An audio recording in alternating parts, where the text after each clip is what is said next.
Om Sai Ram. Om Sai Ram.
Om Sai Ram.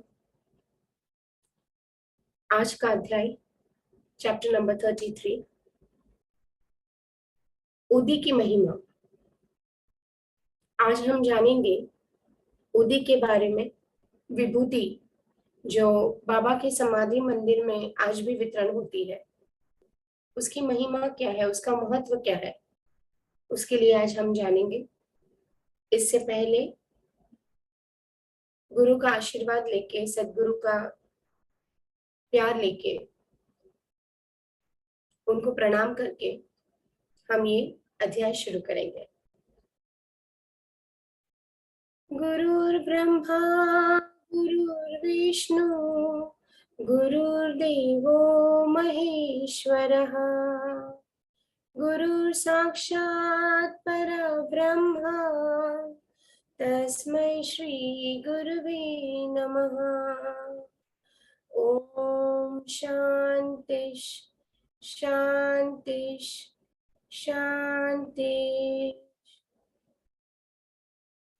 A warm good morning to one and all। सभी को आज होली की बहुत बहुत शुभकामनाएं। आज होली है, आज पूर्णिमा भी है, बहुत ही पावन दिन है, ऑस्पिशियस दिन माना जाता है। कहते हैं पूर्णिमा के दिन, पूनम के दिन आप जो भी मांगे पूनम की चांद को देख के, एवरी पूर्णिमा को वही चीज अगर आप मांगते हैं तो वो जरूर पूरी होती है। तो आज पूर्णिमा है, कल भी रहेगा। हो सके तो फ्रेंड्स कुछ टाइम के लिए, कुछ समय के लिए आज आप चंद्र को देख के, मून को देख के अगर आप मेडिटेशन कर सके तो इससे बढ़िया कुछ नहीं हो सकता। थोड़ा समय नाम जाप करें, जिस ईश्वर को मानते हैं, जिस प्रभु को मानते हैं, उसको देख के आप थोड़ा सा नाम जाप करें। बहुत ही ऑस्पिशियस रहेगा। 8-9 बजे का समय जो भी होगा, टेरेस में जाके या गार्डन पे बैठ के या कहीं भी जहां से आपको चांद दिखाई दे, अपने आप को हील कीजिएगा फ्रेंड्स। पूर्णिमा, पूनम की जो रोशनी होती है उसमें काफी हीलिंग पावर्स होती है। तो सिर्फ 15-20 मिनट या आधा घंटा, पौना घंटा भी अगर आप बैठते हैं, बहुत ही बेनिफिशियल रहेगा। जितना आप बैठे, जितनी देर तक अगर आप बैठते हैं उतना ही बेनिफिशियल होता है। वो काफी, उसकी जो रोशनी है पूनम की, चंद्र की, वो आपको पूरी तरह से हीलिंग करने में मदद करती है। और दूसरा भी कर सकते हैं, चांदी की ग्लास में पानी ले सकते हैं या चांदी की कटोरी में पानी ले सकते हैं, उसको चार्ज कर सकते हैं मून एनर्जी से, मून लाइट की एनर्जी से, और वो पानी आप खुद ग्रहण कर सकते हैं। तो जो भी उसकी रोशनी की शक्तियां होती है पूर्णिमा की, वो पानी के अंदर आ जाती है। गुजरात में काफी लोग आज दूध पोहा बनाते हैं। पोहे को मीठे दूध में रख के फिर उसको चंद्र की रोशनी में ले जाते हैं, पूनम की रोशनी में लेके जाते हैं और फिर उसको ग्रहण करते हैं। तो ज्यादा बोलते हैं ना कि वो बहुत ज्यादा अच्छा रहता है, हेल्थ के लिए अच्छा होता है, ऑस्पिशियस रहता है। जो भी है, पानी है या दूध पोहा आप बना सकते हैं, खीर बना के आप रख सकते हैं मून एनर्जीज में, चंद्र टेरेस पे जाके कुछ देर के लिए, और वो आप ग्रहण कर सकते हैं। होली का महत्व का तो आप जानते ही होंगे। हिरण्यकश्यप जो था, वो उसका बेटा प्रहलाद विष्णु भगवान का बहुत बड़ा डिवोटी था, भक्त था, जो उसे पसंद नहीं था। हिरण्यकश्यप बहुत थक गया था अपने बेटे से, अपने बेटे के भक्ति से वो बहुत थक गया था। तो उसकी बहन जिसका नाम था होलिका, उसको वरदान था कि उसको आग भस्म नहीं कर सकती, ऐसा उसको वरदान था।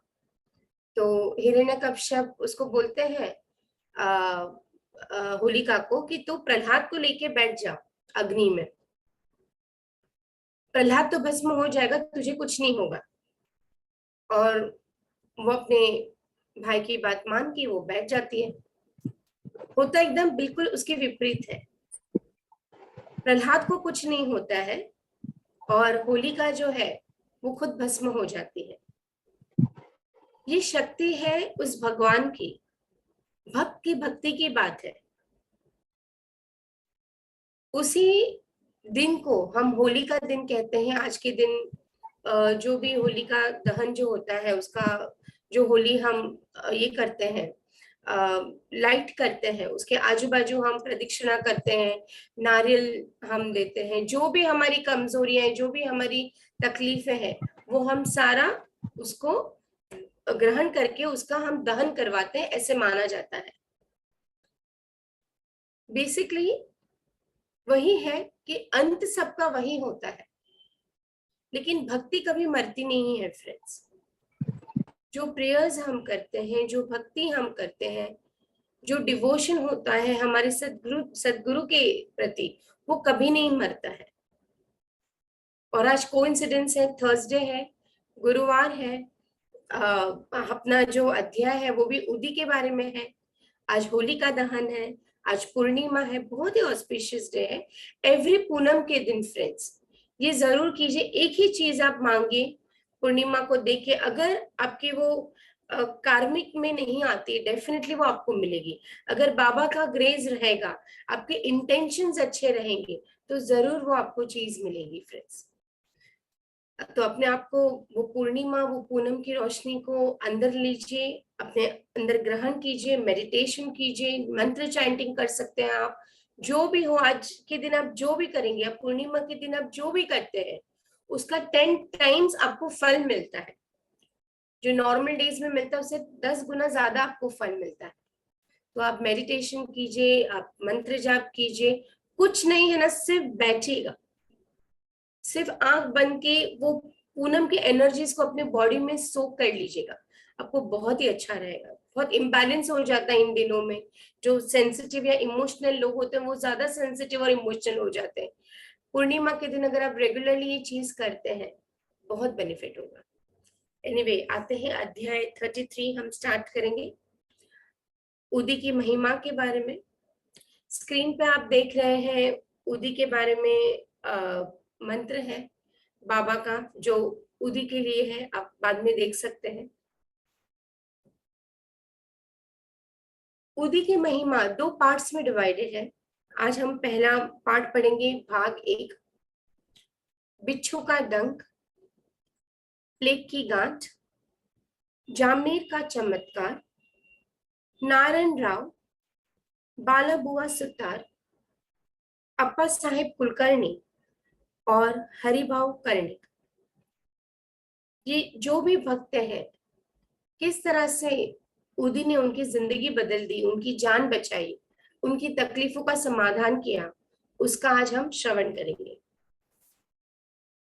पूर्व अध्याय में गुरु की महानता का दिग्दर्शन कराया गया है। अब इस अध्याय में उदी के महात्म्य का वर्णन किया जाएगा। इंपॉर्टेंस ऑफ उदी इस अध्याय में बताया जाएगा। प्रस्तावना।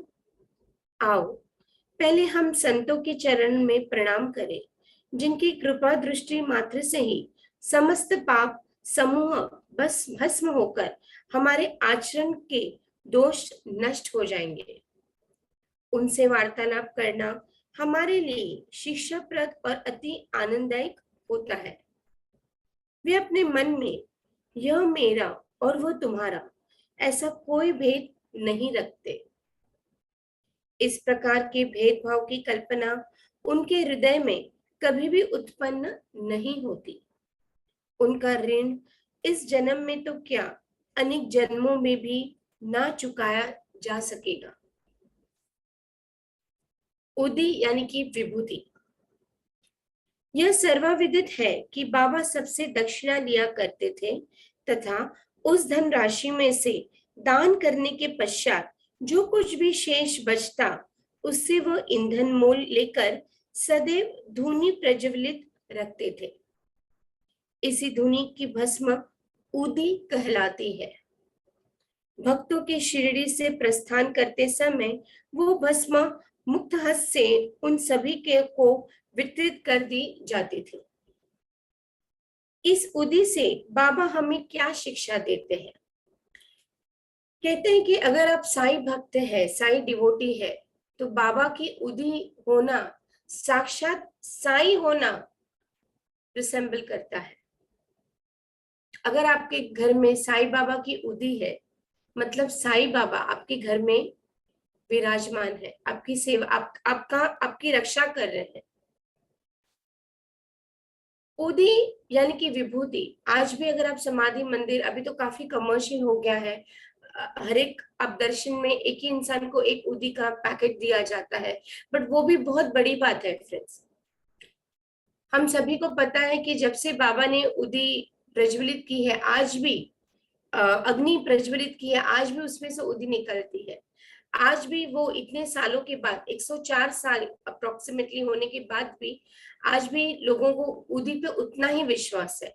खास करके जो साईं भक्त होते हैं, आज भी उनके घर में उदी रहती है, कुछ भी छोटी मोटी तकलीफ के लिए उदी लगाते हैं। ऐसे काफी हमने लीलाएं सुनी है। प्लस हमारे लाइफ में भी, हमारी जिंदगी में भी हम देखेंगे, जब भी हम उदी लगाते हैं या उदी ग्रहण करते हैं पानी के साथ, हमारी जिंदगी में, हमारी लाइफ में कुछ भी छोटी मोटी बीमारी है वो काफी हद तक दूर हो जाती है। जो भी हमारे अंदर की जो कमियां है, जो भी टॉक्सिन्स होते हैं हमारी बॉडी के अंदर, वो अगर हम रेगुलरली, अगर हम एक पिंच उदी को पानी में डाल के पिए तो वो टॉक्सिन्स निकल जाते हैं फ्रेंड्स। ये सब मान्यता की बात है, ये सब विश्वास की बात है। मानो तो उदी है, मानो तो साई है उसके अंदर, मानो तो राख है। It's all faith, it's all belief. ये कोई साइंस नहीं है इसमें, या लॉजिक लगाने की बात ही नहीं है। अगर इसमें आप लॉजिक लगाएंगे तो कभी आपको वो मैजिक का अनुभव नहीं होगा। ये विश्वास की बात है फ्रेंड्स। बाबा इससे हमें क्या समझाते हैं, बाबा इससे हमें क्या शिक्षा देते हैं? इस उदी से बाबा हमें क्या शिक्षा देते हैं? उदी वितरण कर बाबा हमें शिक्षा देते हैं कि इस अंगारे के समान गोचर होने वाले ब्रह्मांड का प्रतिबिंब भस्म के ही समान है। हमारा तन भी ईंधन सदृश ही है, अर्थात पंचभूति में निर्मित हो जाएगा, जो कि सांसारिक भोगादि के उपरांत विनाश के प्राप्त होकर भस्म के रूप में परिणित हो जाएगा। हमारा जब अंत हो जाता है तो क्या होता है? हमें जला दिया जाता है, हिंदू प्रथा के अनुसार हमें जला दिया जाता है, और अंत में क्या हो जाता है? हम राख बन जाते हैं। हिंदू धर्म के अनुसार हमारी अस्थियां को कोई भी जल में प्रवाहित किया जाता है। वो अस्थियां क्या है? वो राख है फ्रेंड्स। सेम वे क्रिश्चियंस होते हैं या मुस्लिम्स होते हैं, उनको दफनाया जाता है और कुछ साल के बाद उनकी जो डेड बॉडी होती है वो डेफिनेटली, वो तो पूरी तरह से डिके हो जाती है, पूरी तरह से ये हो जाती है, पेरिशेबल हो जाती है। और फिर जो भी उसमें हड्डियां, जो भी होता है, उसको भी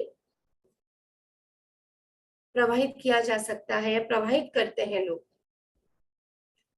बाबा इससे हमें क्या बताते हैं कि अंत तो वही है हम सभी का। फिर भी हम सारी जिंदगी अभिमान, गुस्सा, नफरत, जलन, तेरा, मेरा, पैसा, उसी को सबसे ज्यादा महत्व देते हैं। ईगो हम में इतना होता है कि हम अंत जान के भी अनजान बने रहते हैं। बाबा, जो भी लोग उनके दर्शन को आते थे, जो भी उनका दर्शन पाते थे, बाबा उनको उदी सर पे लगाते थे, मस्तिष्क पे लगाते थे, गले पे लगाते थे, उनको उदी देते थे। ये प्रमाणित हुआ है तब भी और आज भी। अगर आपके घर में सिर्फ एक पैकेट थोड़ी सी भी उदी है, यानी कि आपके घर में बाबा का वास है।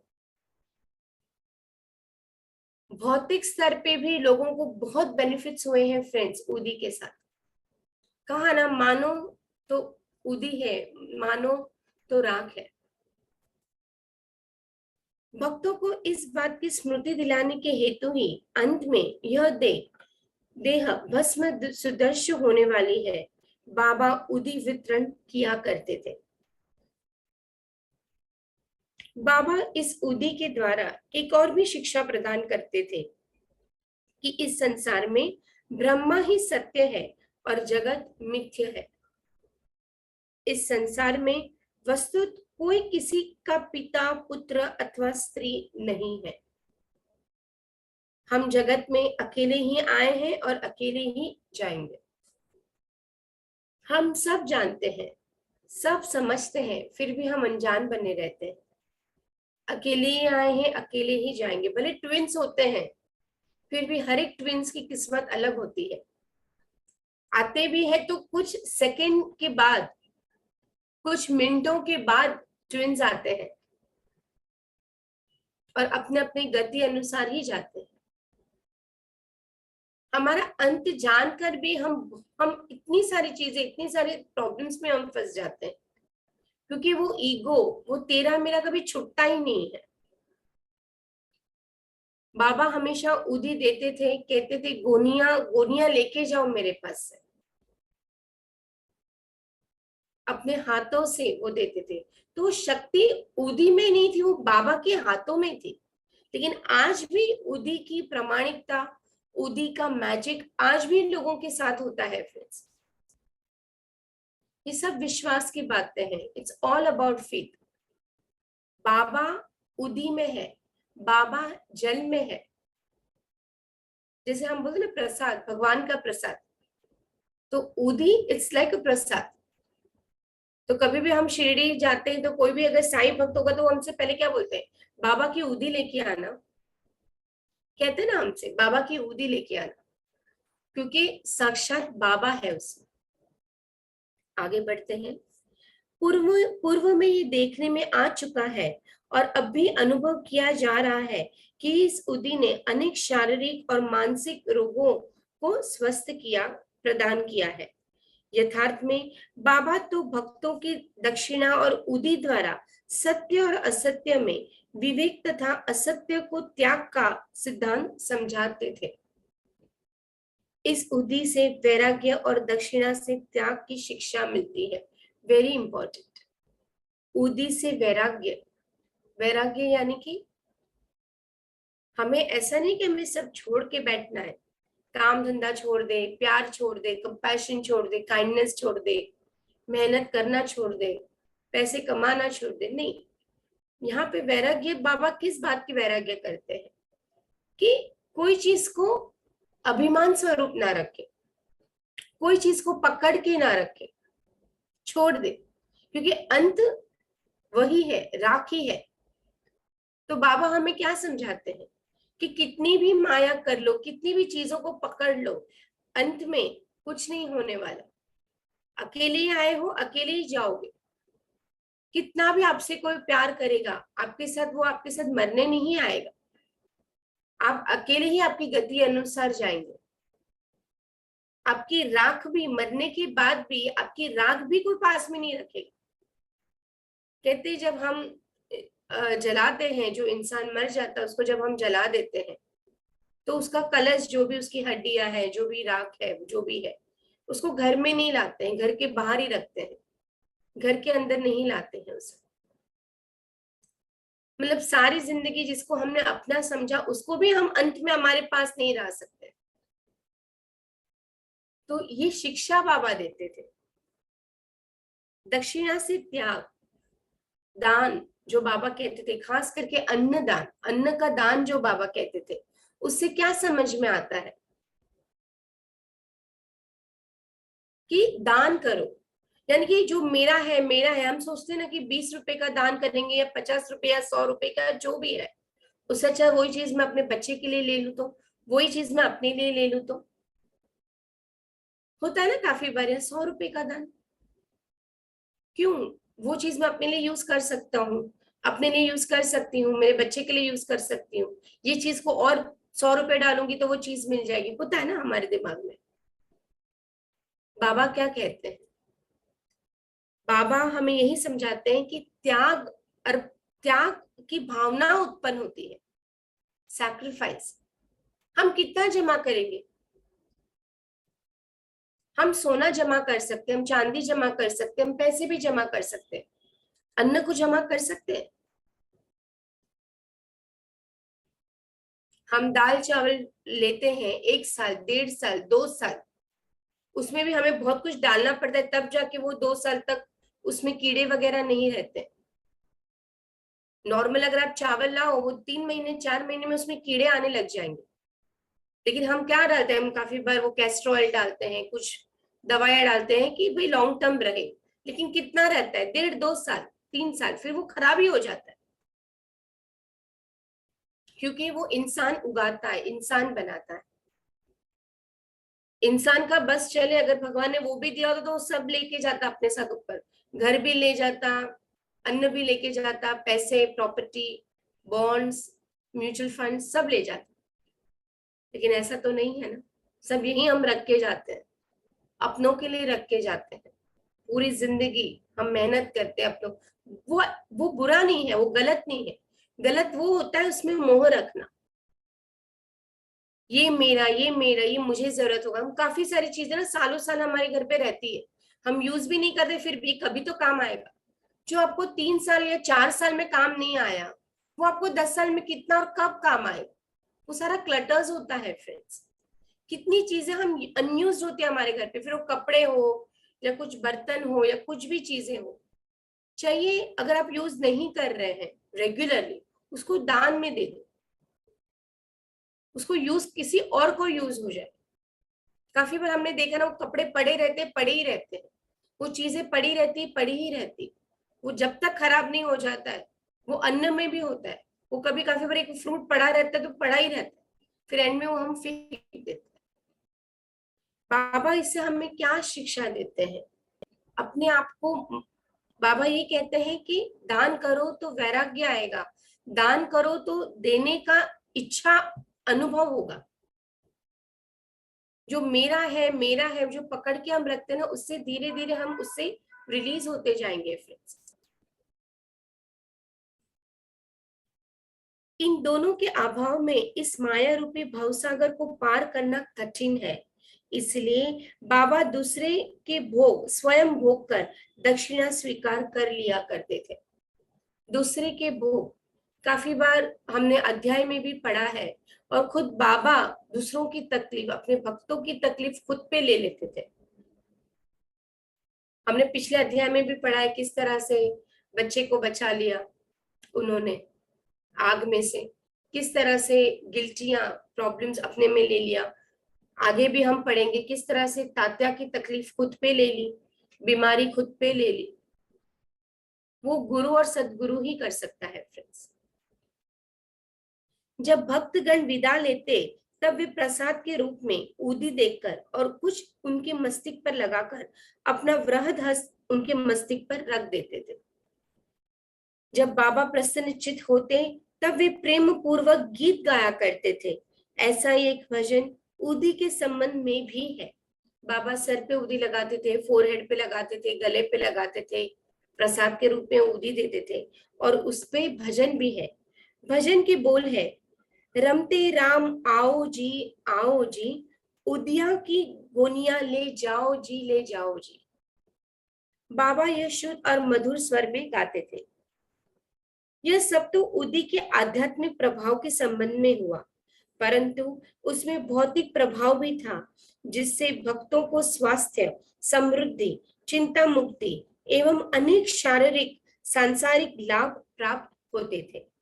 इसलिए उदी हमें आध्यात्मिक और सांसारिक लाभ पहुंचाती है।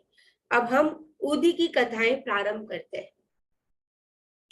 स्पिरिचुअल लेवल पे तो उदी है ही, बट भौतिक लेवल पे जो हम कहते हैं मटेरियलिस्टिक लेवल पे भी उदी बहुत ही आपको फायदा करती है। मैंने कहा ना, मानने पे है। शंकर भगवान जो थे वो क्या करते थे, वो अपने पूरे शरीर में भस्म लगाते थे। पूरे शरीर में वो भस्म होता था। शंकर भगवान के राख लगाते थे। तो जब भगवान शंकर भगवान भोलेनाथ जब वो राख अपने शरीर में लगा सकते हैं, तो हम बाबा की उदी अपने माथे पे नहीं लगा सकते। एक हैबिट रखिएगा, जब भी आप बाहर जाते हैं कोई भी कार्य के लिए, आप बाबा की उदी अपने सर पे लगाइएगा, अपने मस्तिष्क पे लगाइएगा, अपने गले पे लगा दीजिए, थोड़ा टेस्ट कर लीजिए, थोड़ा चाट लीजिएगा या पानी में मिक्स कर लीजिए। वो प्रोटेक्शन रहेगा आपके लिए। काफी ऐसे लीलाएं हैं बाबा की, जिसमें जिसने रेगुलरली उदी लगाई है, उदी वो बाबा को, वो इंसानों को प्रोटेक्ट किए। बाबा की उदी ने इंसानों को हर एक लेवल पे प्रोटेक्ट किया है। तो अगर आप नहीं करते तो ये कोशिश जरूर कीजिएगा फ्रेंड्स, जब भी आप जाए। उदी अगर आपके पास नहीं है तो आप संस्थान द्वारा भी मंगवा सकते हैं। वो लोग घर पे आपको कुरियर करते हैं, आप कुछ पर्टिकुलर दक्षिणा दे के आप वो भी मंगवा सकते हैं। कुछ भी नहीं है तो ज्यादा से अगर आपके घर पे अगर आप दिया करते हैं, अगरबत्ती जलाते हैं, उसकी भी राख आप बाबा का नाम देंगे, वो बाबा की ही उदी हो जाएगी। ये सारी विश्वास की बातें हैं। वो किस तरह से हम आगे इसमें भी हम पढ़ेंगे, सुनेंगे, श्रवण करेंगे। बिच्छू का डंक। नासिक के श्री नारायण मोतीराम जानी बाबा के परम भक्त थे। बाबा के अन्य भक्त रामचंद्र वामन मोडक के अधीन काम करते थे। एक बार वे अपनी माता के साथ शिरडी गए तथा बाबा के दर्शन का लाभ उठाया। तब बाबा ने उनकी मां से कहा कि अब तुम्हारे पुत्र को नौकरी छोड़कर स्वतंत्र व्यवसाय करना चाहिए। कुछ दिनों में बाबा के वचन सत्य निकले। नारायण जानी ने नौकरी छोड़कर एक उपहार गृह आनंद आश्रम चलाना प्रारंभ कर दिया, जो अच्छी तरह चलने लगा। एक बार नारायण राव के एक मित्र को बिच्छू ने काट लिया, जिससे उसे असहनीय पीड़ा होने लगी। ऐसे प्रसंगों में उदी तो रामबाण प्रसिद्धि ही है। काटने के स्थान पर केवल उसे लगा ही तो देना है। नारायण ने उदी खोजी, परंतु कहीं ना मिल सकी। उसने देखा लेकिन उसको कहीं मिल नहीं रही थी उदी उस वक्त। उन्होंने बाबा के चित्र के समक्ष खड़े होकर उनसे सहायता की प्रार्थना की और उनका नाम लेते हुए उनके चित्र के सम्मुख जलती हुई अगरबत्ती में से एक चुटकी भस्म बाबा की उदी मानकर बिच्छू के डंक मारने के स्थान पर लेप कर दिया। यहां से उनके हाथ हटाते ही पीड़ा तुरंत मिट गई और दोनों अति प्रसन्न होकर चले गए। It's all about faith. Normal अगरबत्ती भी अगर जलाई है आपने, सिर्फ बाबा का नाम देख के, वो अगरबत्ती नॉर्मल राग भी उदी का रूप ले लेगी। It's all about faith. दूसरी कथा पे आते हैं। प्लेग की गांठें। एक समय एक भक्त बांद्रा में था। उसे वहां पता चला कि उसकी लड़की जो दूसरे स्थान पर है प्लेग ग्रस्त है और उसे गिल्टी निकल आई है। उनके पास उस समय उदी नहीं थी, इसलिए उन्होंने नाना चांदोरकर के पास उदी भेजने के लिए सूचना भेजी। क्योंकि सब जानते थे नाना साहब चांदोरकर बाबा के भक्त हैं, उनके पास तो उदी होगी। तो उन्होंने किसी को उनके पास भेजा उदी लाने के लिए कि अपनी बेटी के लिए वो कुछ हेल्प ले सके। नाना साहेब ठाणे रेलवे स्टेशन के समीप रास्ते में ही थे जब उनके पास यह सूचना भेजी। नाना साहेब ठाणे रेलवे स्टेशन के समीप रास्ते में ही थे।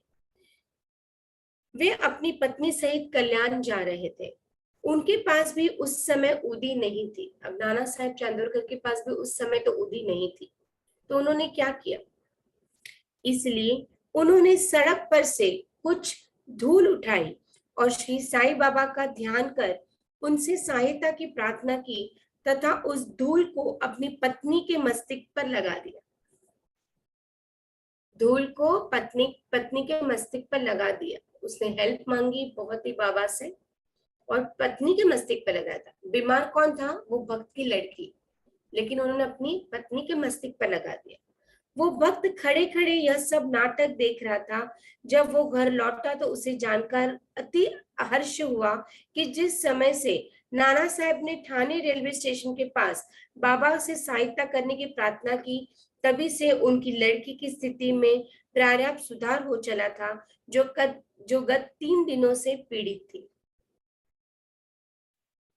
उन्होंने अपनी पत्नी को ऊदी राख, जो रास्ते की धूल है, ऊदी समान लगाई, बाबा को प्रार्थना की कि बाबा, ये भले रास्ते की राख है लेकिन आपके नाम से ये ऊदी हो गई है। आपके नाम से ही ये जो रास्ते की धूल है वो ऊदी के रूप में हो गई। मैं अपनी पत्नी को लगा रहा हूँ, जिसके लिए भी मैं ये ऊदी, जिसके लिए भी मैं प्रार्थना कर रहा हूँ, उसको प्लीज आप ठीक कर दीजिए। ये प्रार्थना मन ही मन उन्होंने की। कितना ट्रस्ट, कितना फेथ। हमें काफी बार ऐसा लगता है ना कि हमारी जिंदगी में क्यों चमत्कार नहीं होते हैं, हमारी जिंदगी में चेंजेस क्यों नहीं आते हैं। बट हमारे हमारे जिंदगी में वो फेथ है, वो विश्वास है। हम थोड़ी थोड़ी चीजों में कुछ थोड़ी बहुत चीजें हो जाती हैं, हम हमारा विश्वास बाबा से उठ जाता है। हम गुस्सा हो जाते हैं बाबा पे, हम क्वेश्चन करने लगते हैं बाबा को, आपने ऐसा क्यों किया, आपने वैसा क्यों किया, आप हो ही नहीं, ये सब गलत है। अगर हमारे साथ कुछ अच्छा होता है तो बाबा अच्छे हैं, बाबा भगवान है। लेकिन अगर हमारे साथ कुछ भी गलत होता है तो बाबा कौन है। हमारा विश्वास भी समय के साथ बदलता रहता है, तो वो विश्वास कैसा। तीसरे डिवोटी के बारे में हम सुनेंगे, जामनेर का विलक्षण चमत्कार। जिन्होंने भी साईं बाबा की मूवी देखी होगी, शिरडी के साईं बाबा, उसमें ये प्रसंग, उसमें ये स्टोरी बताई गई है। बहुत ही इंटरेस्टिंग स्टोरी है, स्टोरी नहीं है, लीला है बाबा की। किस तरह से बाबा ने चांदोरकर की बेटी के प्रेगनेंसी के समय, लेबर के समय किस तरह से हेल्प की और कितना बड़ा चमत्कार हुआ, वो मूवी में भी बताया गया है। काफी लेख भी है उसके लिए, तो वो हम आज पढ़ेंगे। सन 1904 या 5 में नाना साहब चांदोरकर खानदेश जिले के जामनेर में मामलतदार थे। जामनेर से शिरडी लगभग 250-300 मील दूर है। उनकी पुत्री मैनाताई गर्भावस्था में थी और प्रसव काल समीप में था।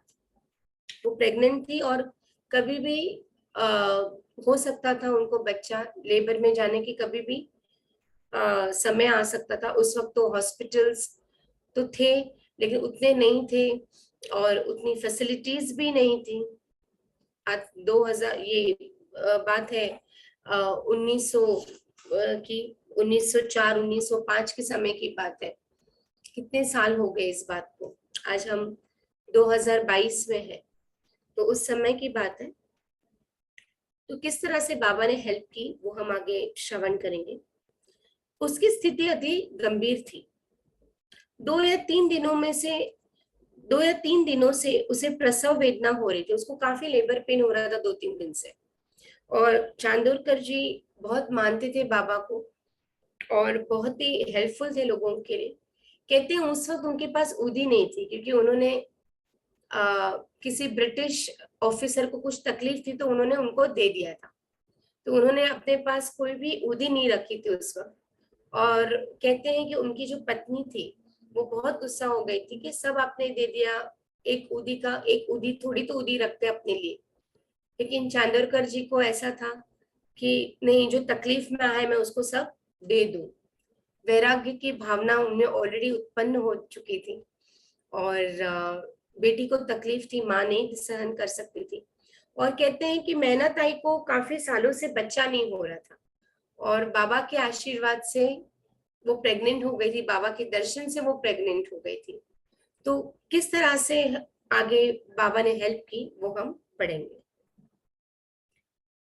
2-3 दिनों से उसे प्रसव वेदना हो रही थी। नाना साहेब ने सभी संभव प्रयत्न किए, परंतु वे सब व्यर्थ ही सिद्ध हुए। तब उन्होंने बाबा का ध्यान किया और उनसे सहायता की प्रार्थना की। उस समय शिरडी में एक रामगिर बुआ, जिन्हें बाबा बापूगिर बुआ के नाम से पुकारते थे, अपने घर खानदेश को लौट रहे थे। बापूगिर बुआ जो है, बाबा उनके यहाँ पे रेगुलरली भिक्षा मांगने जाते थे। जो 5 घर मैंने आपको बताया था ना, जो बाबा रेगुलरली जाते थे, उनमें से इनका भी एक घर था। तो उस वक्त खानदेश लौट रहे थे। बाबा ने उन्हें अपने समीप बुलाकर कहा कि तुम घर लौटते समय थोड़ी देर के लिए जामनेर में उतरकर यह ऊदी और आरती श्री नाना साहेब को दे देना। रामगिर बुआ को बोलते कि भाई खानदेश जा रहे हो, बीच में ही आता है, तो बीच में जरा उतर जाना, और आरती की कॉपी जो थे, आरती की जो कॉपी थी वो, और उदी नाना साहेब चंदोरकर की यहाँ पे तुम जाके प्लीज दे देना। अब रामगिर बुआ क्या कहते हैं? रामगिर बुआ बोले कि मेरे पास केवल 2 ही रुपए हैं, जो कठिनाई से जलगांव तक की किराए को ही पर्याप्त होंगे। फिर ऐसी स्थिति में जलगांव से 35 मतलब 35 मील दूर और आगे जाने मेरे लिए कैसे संभव होगा कि भाई मेरे पास इतने पैसे में कैसे आगे जाऊंगा। बाबा ने उत्तर दिया कि चिंता की कोई बात नहीं है, तुम्हारी सब व्यवस्था हो जाएगी। तब बाबा ने श्यामा से माधव अड़कर द्वारा रचित प्रसिद्ध आरती की प्रतिलिपि कराई और उदी के साथ नाना साहेब के पास भेज दी। देखिए बाबा क्या कहते हैं, सब कुछ हो जाएगा, आगे बढ़, तू जा, सब ठीक हो जाएगा। बाबा के वचनों पर विश्वास कर रामगिर बुआ ने शिरडी से प्रस्थान कर दिया और 2:45 रात्रि को जलगांव पहुंच गए। आधी रात को वो पहुंच तो गए जलगांव, लेकिन अभी जलगांव से आगे कैसे जाए उन्हें समझ में नहीं आ रहा था, क्योंकि उनके पास जो पैसे थे वो तो खर्च हो गए थे उस समय, टिकट या जो भी था वो उस समय। अब आगे क्या? इस समय उनके पास केवल 2 आने ही शेष थे, जिससे वे बड़ी दुविधा में थे। इतने में ही एक आवाज और उनकी कानों में पड़ी कि शिरडी से आए हुए बापूगिर बुआ कौन है। किसी ने जोर से बुलाया कि भाई बापूगिर कौन है, बुआ जो शिरडी से आए हैं। उन्होंने आगे बढ़कर बतलाया कि मैं शिरडी से आ रहा हूं और मेरा ही नाम बापूगिर बुआ है। उन्होंने अपने आप को इंट्रोड्यूस किया उस आदमी को भी, बापूगिर बुआ मैं ही हूं और मैं ही शिरडी से आया हूं। उस चपरासी ने, जो कि अपने आप को नाना साहेब चांदोरकर द्वारा भेजा हुआ बतला रहा था, उन्हें बाहर लाकर एक शानदार तांगे में बिठाया, जिसमें 2 सुंदर घोड़े जुते हुए थे।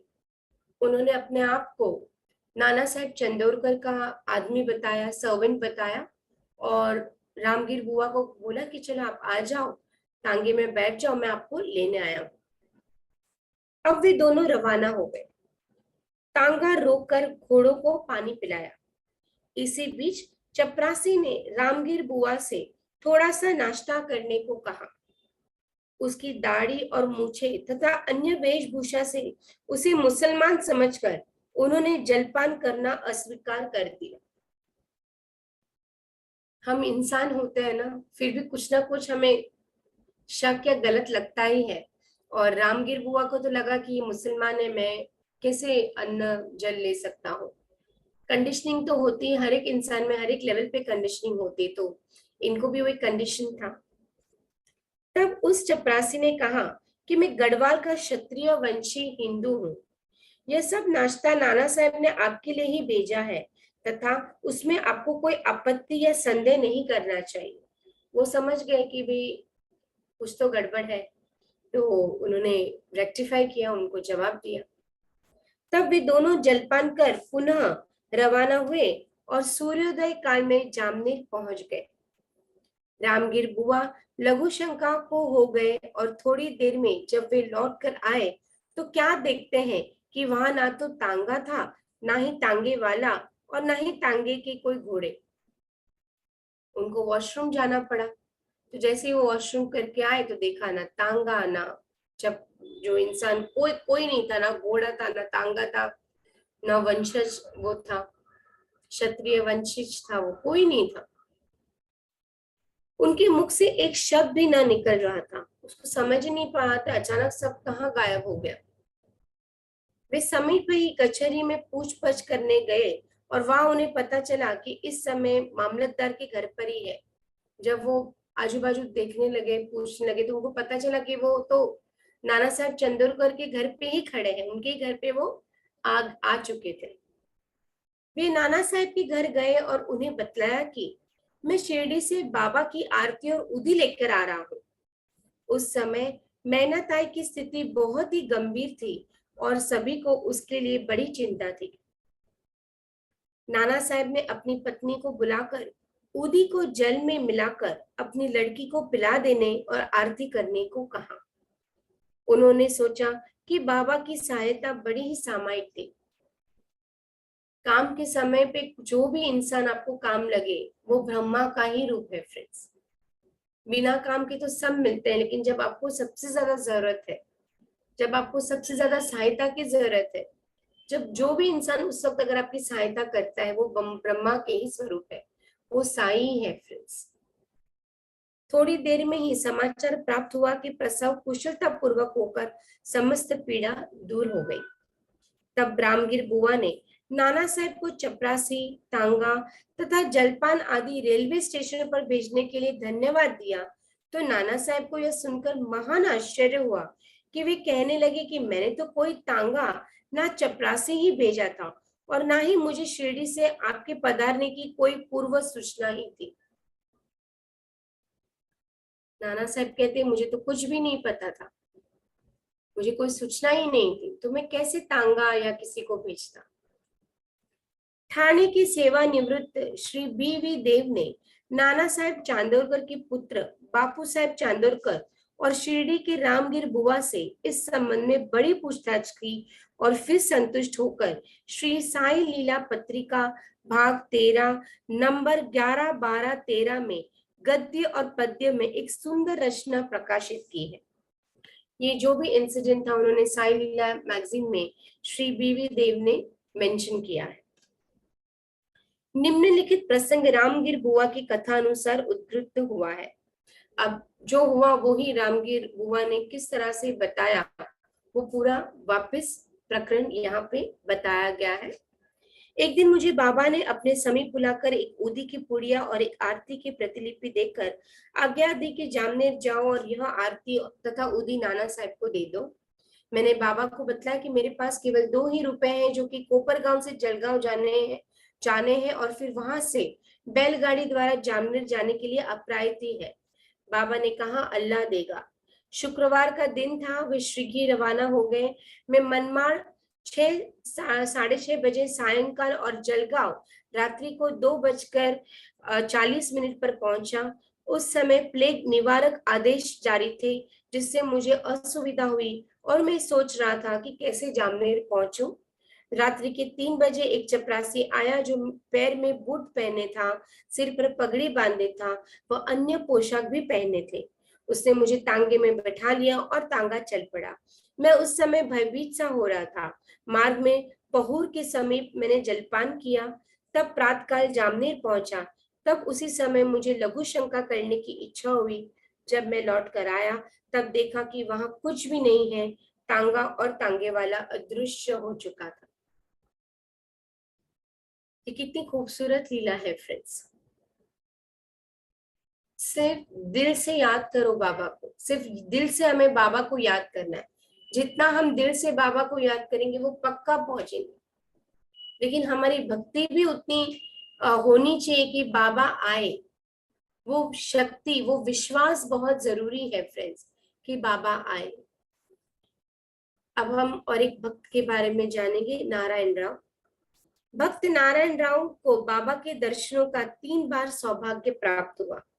सन 1918 में बाबा के महासमाधि लेने की 3 वर्ष पश्चात वे शिरडी जाना चाहते थे, परंतु किसी कारणवश उनका जाना ना हो सका।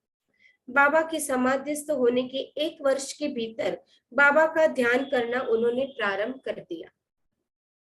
एक रात को उन्हें स्वप्न हुआ कि बाबा एक गुफा से आते हुए दिखाई पड़े और सांत्वन देकर कहने लगे कि घबराओ नहीं, तुम्हें कल से आराम हो जाएगा और 1 सप्ताह में ही चलने फिरने लगोगे। ठीक उतने ही समय में नारायण राव स्वस्थ हो गए।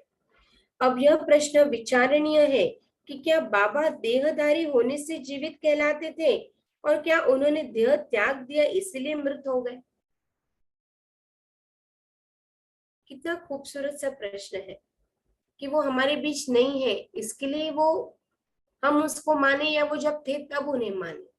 बाबा तब भी थे और बाबा अब भी है। इतना ही है कि हम उनको शायद फिजिकल फॉर्म पे हम उनको नहीं देख सकते थे या नहीं देख सकते, लेकिन आज भी बाबा है। आज भी उनका महानता है, उनकी महानता है। आज भी किसी को भी कोई भी तकलीफ है, वो दौड़े दौड़े चले आ जाते हैं। नहीं, बाबा अमर है क्योंकि वे जीवन और मृत्यु से परे है। एक बार भी अनन्य भाव से जो उनकी शरण में जाता है, वो कहीं भी हो उसे वो सहायता पहुंचाते ही है। वे तो सदा हमारे साथ ही खड़े हैं और चाहे जैसा रूप लेकर भक्त के समक्ष प्रकट होकर उनकी इच्छा पूर्ण कर देते हैं। कितनी सही बात हेमंत पत ने कही है। अनन्य अनन्य भाव, सिर्फ याद कीजिए दिल से, वो किसी भी रूप में आएंगे। आज वो हमारे बीच पारायण के रूप में है। आज हमें लगता है हम पारायण कर रहे हैं, हम क्या कर रहे हैं? हम पारायण कर रहे हैं। आज बाबा हमारे साथ है, हमेशा हर पारायण में बाबा हमारे साथ रहते हैं, क्योंकि हम उनको, उनकी लीला हम ये कर रहे हैं, ग्रहण कर रहे हैं, सुन कर रहे हैं, श्रवण कर रहे हैं, बोल रहे हैं। तो जहां बाबा को दिल से याद किया जाता है, बाबा वहां होते ही है।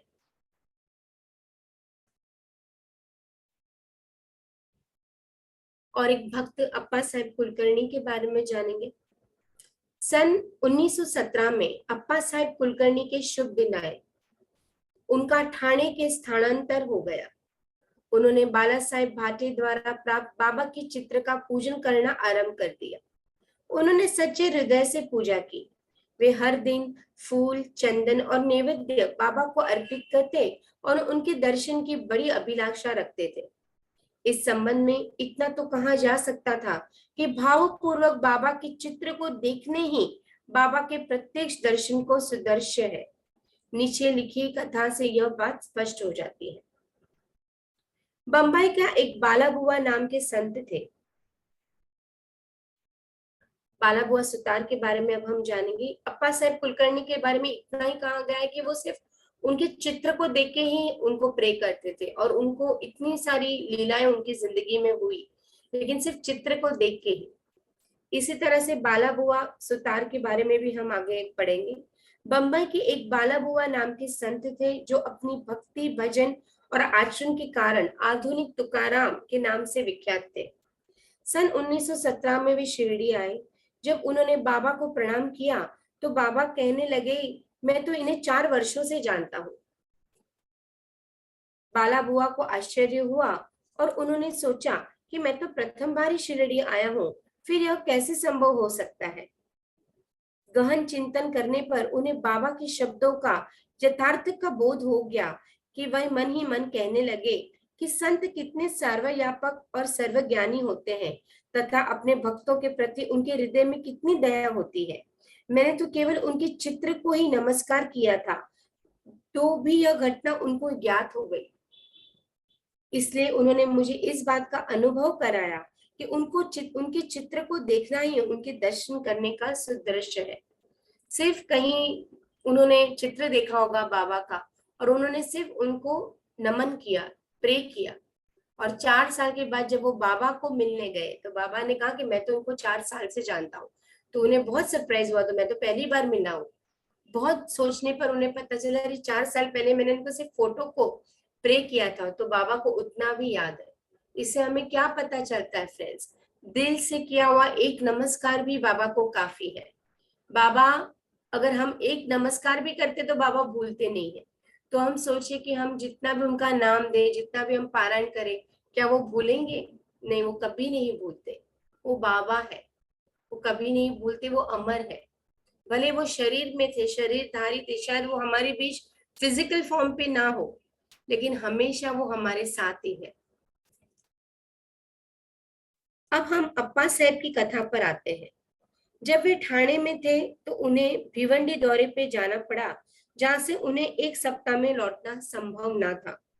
उनकी अनुपस्थिति में तीसरे दिन उनके घर में निम्नलिखित विचित्र घटना हुई।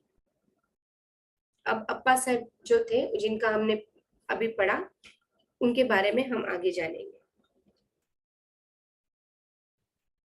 दोपहर के समय अप्पा साहब के घर पर एक फकीर आया, जिसकी आकृति बाबा के चित्र से ही मिलती जुलती थी। जो अप्पा साहब कुलकर्णी जो बाबा को प्रे करते थे चित्र पे, उनके बारे में ये कथा है। और वो नहीं थे, वो कहीं बाहर, बाबा से आकृति मिलती जुलती वो आया था। श्रीमती कुलकर्णी तथा उसके बच्चों ने उनसे पूछा कि आप शिरडी के श्री साईं बाबा तो नहीं? क्योंकि सब जानते थे, उनके फोटो देखा था, सब उनको नमन करते थे, आकृति भी वैसी थी।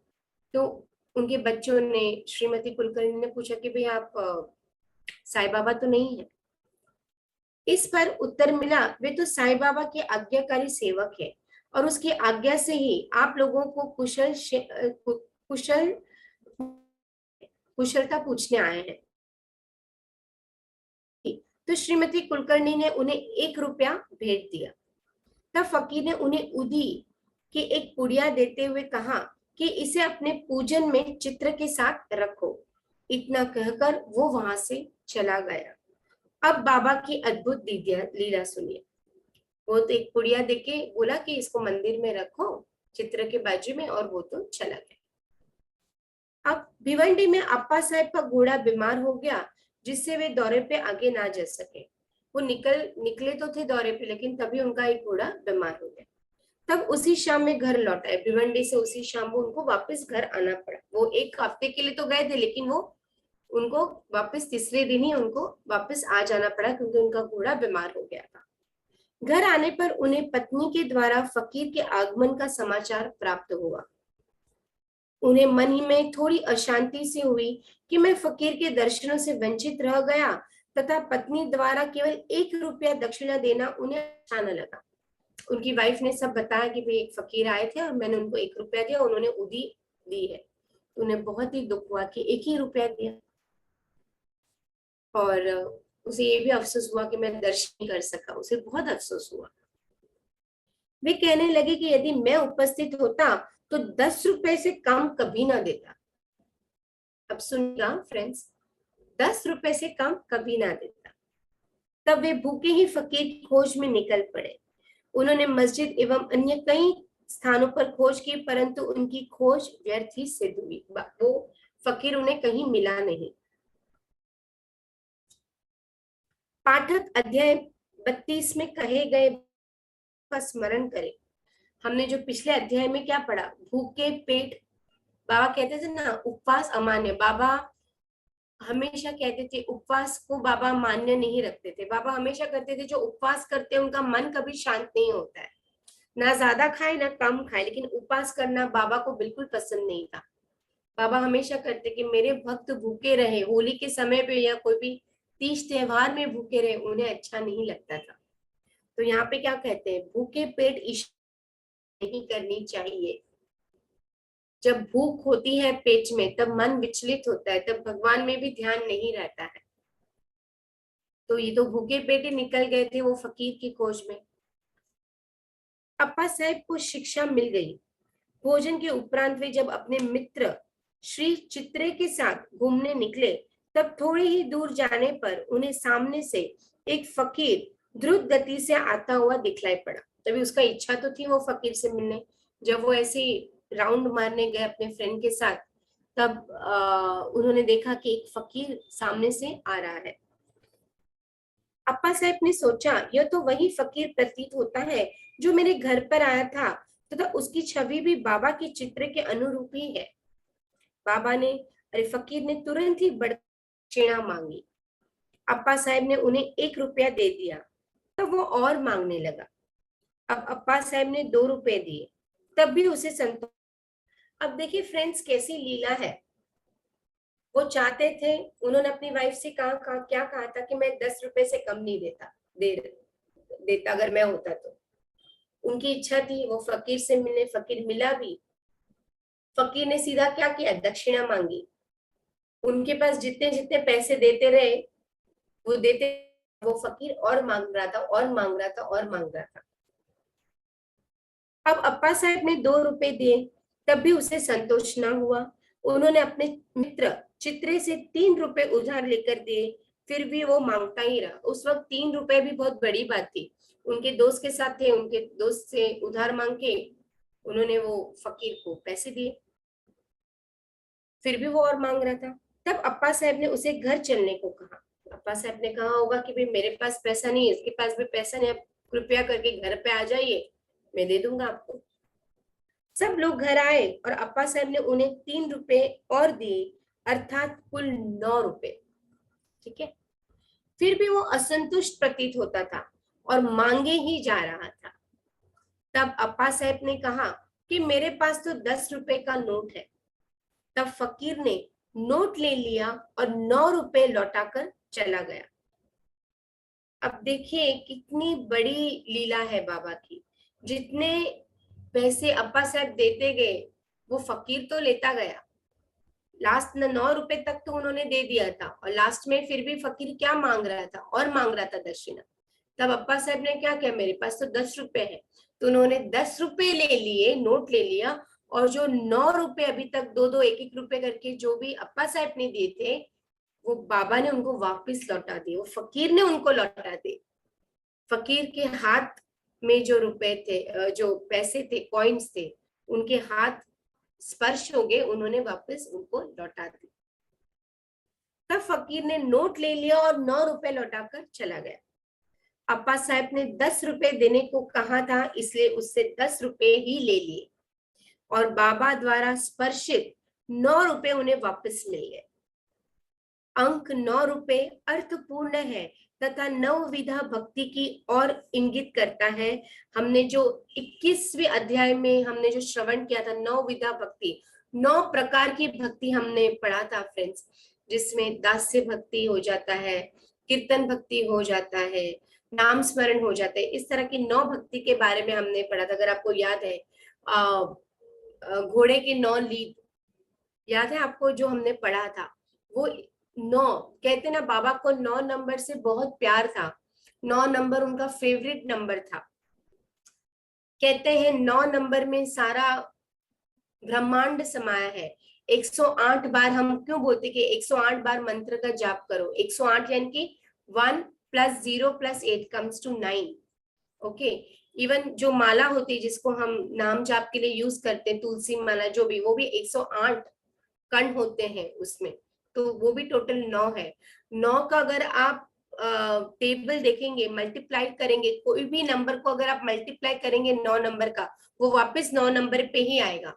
9 3s are 27, 2 + 7 comes to 9, 9 2s are 18, 1 + 8 comes to 9। आप पूरा अगर 9 का अगर आप मल्टीप्लीकेशन देखेंगे तो at the end of day वो 9 नंबर पे ही आता है।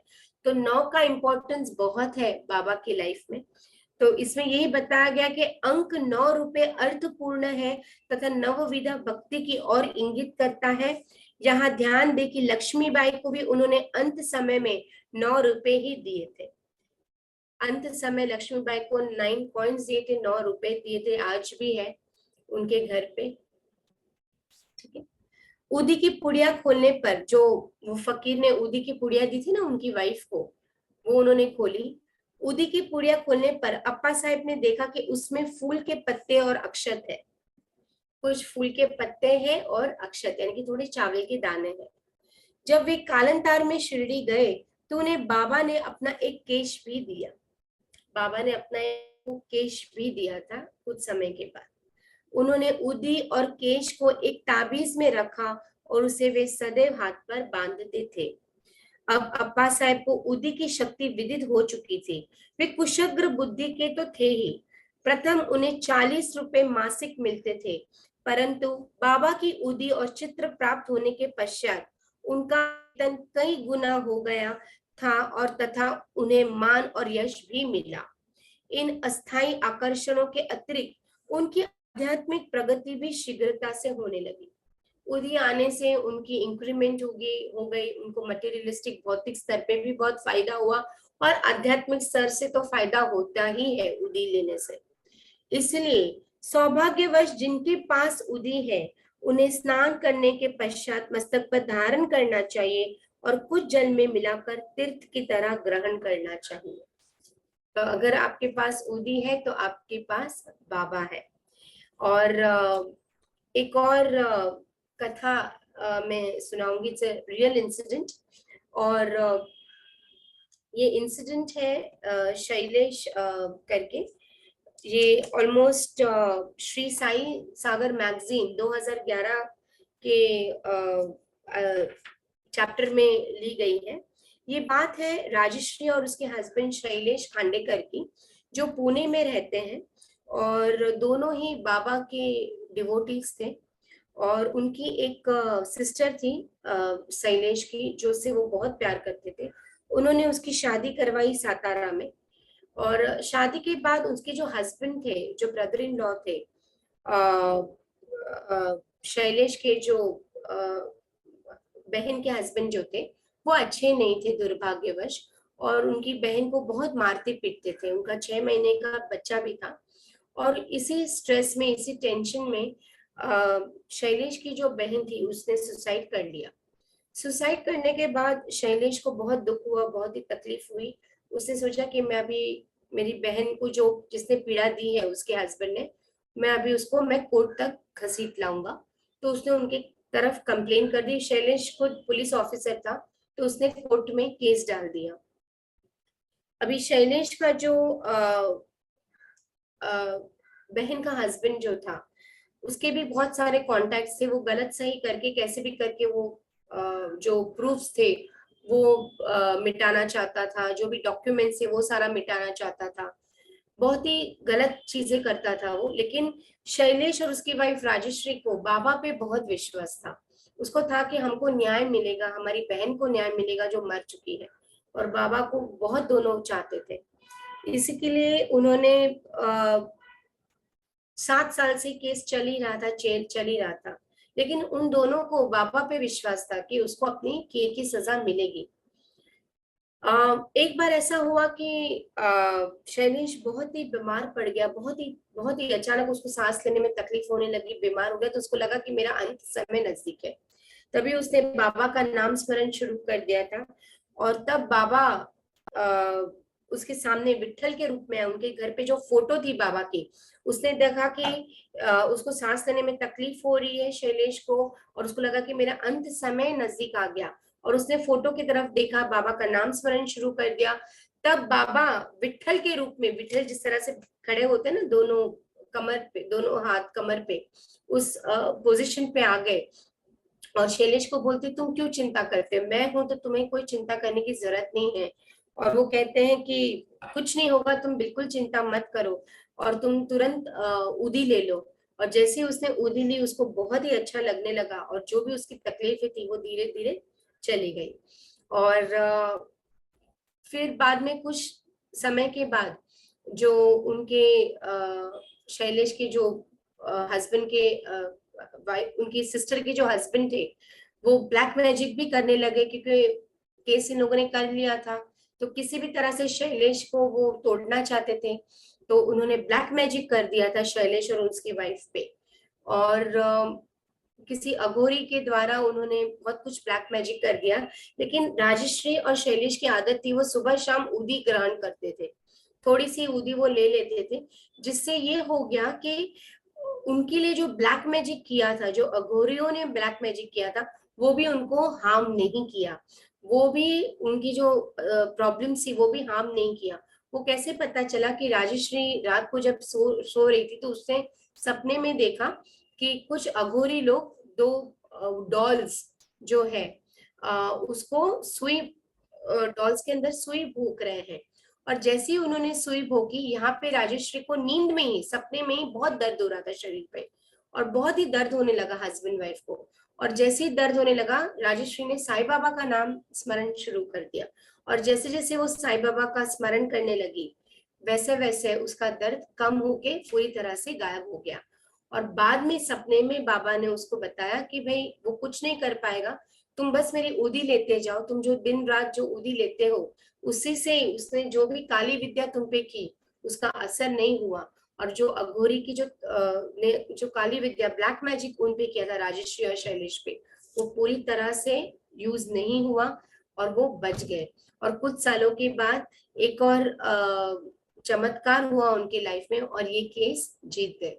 तो बेसिकली अगर आप रेगुलरली उदी यूज करते हैं, उदी का ग्रहण करते हैं, मस्तिष्क पे लगाते हैं, जल के द्वारा पीते हैं, तो कोई भी ऐसे ब्लैक मैजिक या कुछ भी है आपको उससे भी प्रोटेक्ट करेगी।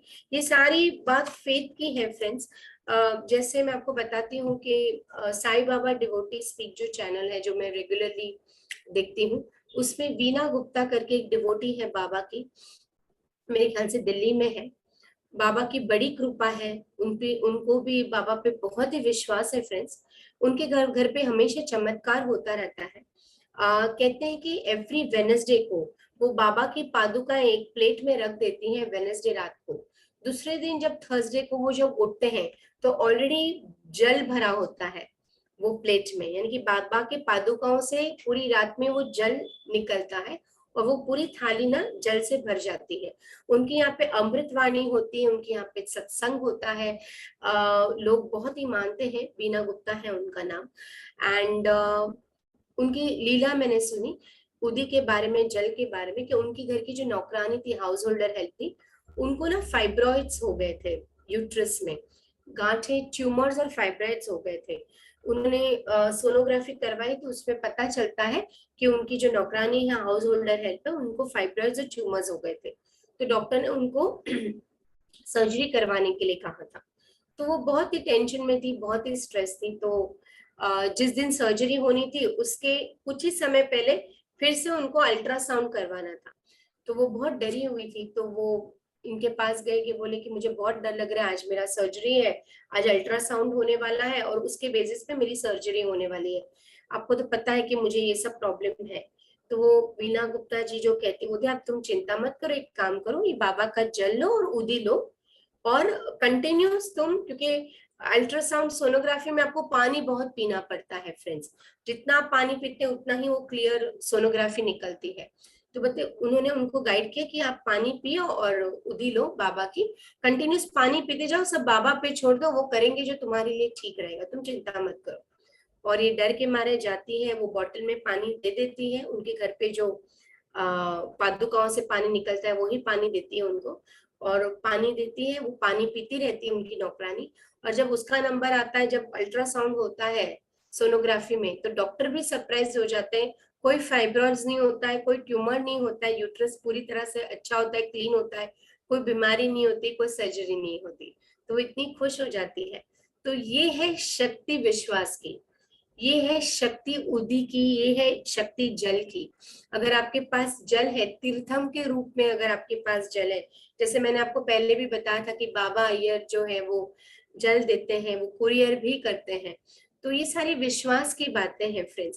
कहने को तो ये जल है, कहने को तो बाबा का उदी है या विभूति है, लेकिन विश्वास जब मिल जाता है तो वो अमृत बन जाता है, वो नेक्टर बन जाता है। तो ये कोई कहानी नहीं, ये सच है। आप स्क्रॉल कर सकते हैं, उनकी वीडियोस देख सकते हैं। ये उदी की महानता है, उनके घर पे सत्संग रहता है, उनके घर पे चमत्कार होता है।